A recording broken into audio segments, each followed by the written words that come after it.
ڈنگا شہر میں ترقیاتی کاموں کی سست روی پر انتظامیہ کا سخت نوٹس۔ ڈپٹی کمشنر گجرات نور العین قریشی نے کمپلیکس روڈ پر جاری بیوٹیفیکیشن منصوبے کا اچانک دورہ کیا۔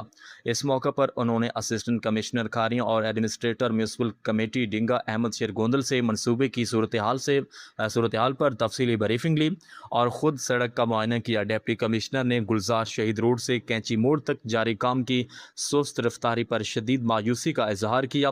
نور العین قریشی نے متعلقہ حکام کو واضح ہدایت جاری کی کہ تمام neon sign shades footpath سڑک کا کام 15 جولائی تک ہر صورت مکمل ہونی چاہیے۔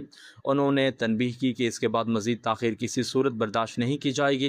اس کے علاوہ انہوں نے فٹ پاتھ کے لیے استعمال ہونے والی ٹائلوں کے معیار کا جائزہ لیا اور تمام دکانوں سے پرانے بورڈ فوری طور پر اتروانے کے احکامات جاری کیے۔